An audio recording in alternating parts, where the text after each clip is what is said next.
What is going on, everyone? I'm Shadell. Welcome back to Rap Talk. And today, I have to continue talking about Fivio Foreign and this little TJ viral stuff that's happening, where they essentially had a brief.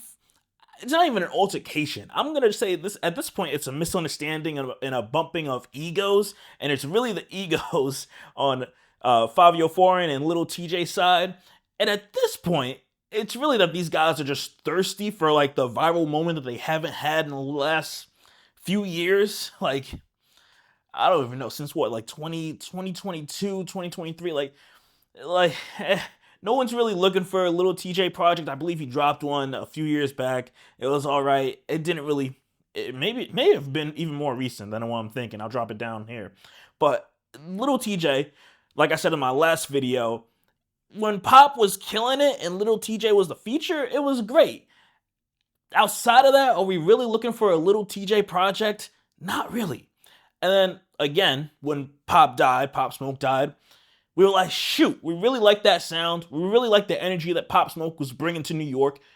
And we loved the whole image of Pop Smoke. And the person that was one of the people that was right next to him was Fivio Foreign.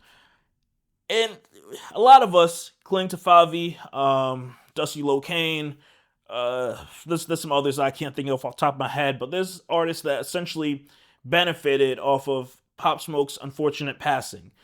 Because, you know, we wanted that sound, we wanted that New York drill music. Now there was a void. Fivio came in, he gave us some songs, but outside of that, it came and went. Like, it came and went. Like, at this point, it's like Fivio Foreign is looking for like any little bit of clout to like stay relevant.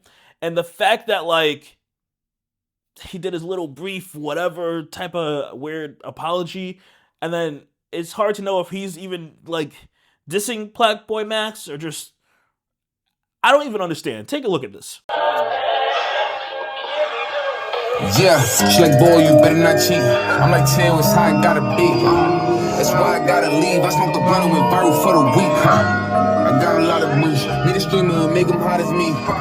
That's why I gotta leave. I smoked the blunt and went viral for the week. Goddamn, get off my Disney. Get off my Disney. Goddamn, get off my Disney. Get off my Disney.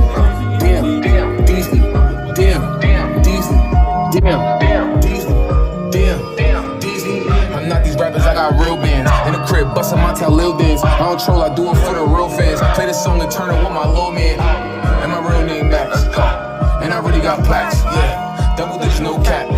I'm the real Black Boy Max. Black Boy Max. Black Boy Max. Black Boy Max. I'm the real Black Boy Max. In the crib, counting on my plaques. Tell constant not react to that. A nigga never say I'm whack. Alright, so now that we got that out the way, we can see that here goes Fivio Foreign living off this streamer clout.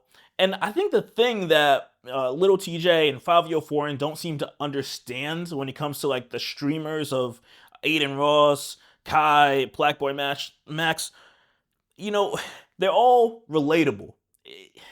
Like, you have these rappers that they live behind the mystique. That was the popular thing. Back then, it was not cool for you to know that a rapper had a wife, had a girlfriend, had essentially this whole life, and had to keep up this image that they were portraying. It was a lot more easier. We didn't have social media. We didn't have Twitter. We didn't have all these things. And then as soon as, I would say like Twitter, once Twitter happened, it really showcased a lot. Like, you had Fabulous making jokes on Twitter.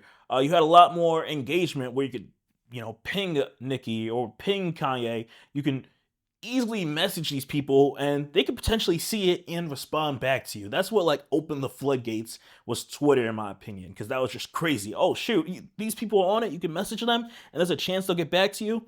And for the first few years, I feel like from 2010 to like 2014, it seemed like those were like the great times of Twitter, when celebrities were like getting back to you, engaging, and it was just funny to seeing what was happening and the wild stuff being said. It was the Wild West of Twitter.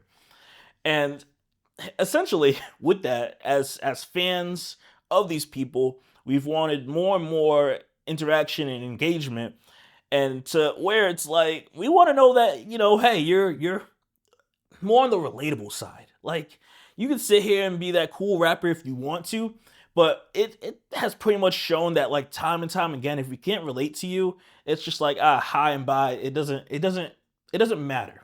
Like as I'm sitting here thinking about this, there's a lot of my rappers that I like the most. It's because they're really engaging.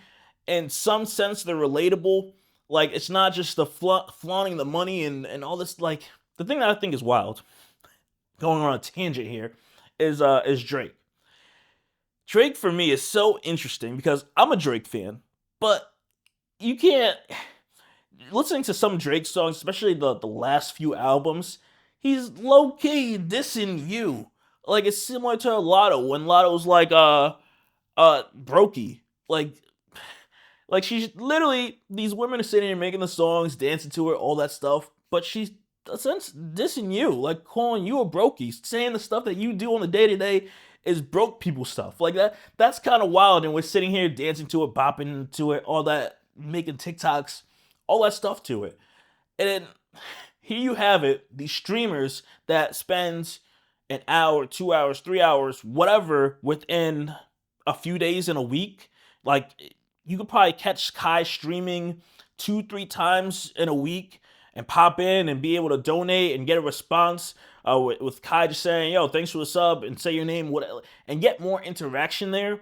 You have T Pain that has been streaming for the longest, or you can go and pop in his chat and see how relatable and down to earth T Pain is versus the image that we have had curated for us over the last, you could say, last few decades of T Pain.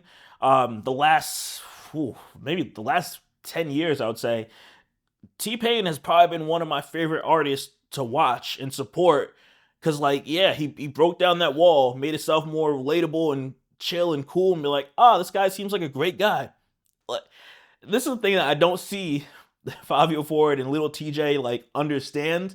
They can sit here, have their issues, and make up whatever story they want to make up. That like, the way that Black Boy Max came, he was disrespectful, blase blah, all that stuff.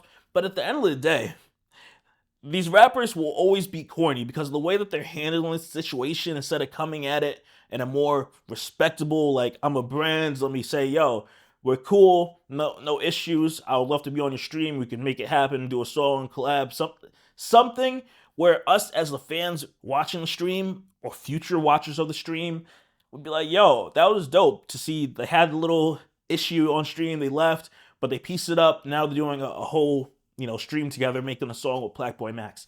That would be the dope part. But instead, you have Fivio Foreign making his comments, telling Kai he should react to that. It just sounds like these guys are just out of touch. Like for all of us to be within the same age group and not understand this, it's just wild to me. It doesn't make any sense. I'm sitting here like, what is happening? Like, what are we doing? Like, it just makes no sense.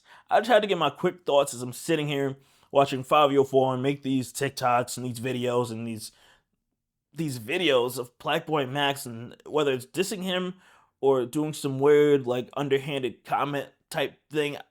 It's just weird, bro. Like, go work on some music or something. Go figure out something else to do instead of riding this wave of being viral for nothing that's really, really good. You could have not gone this path. It could have been a lot more civil, a lot more chill, and it would have ended out to be a better outcome for you.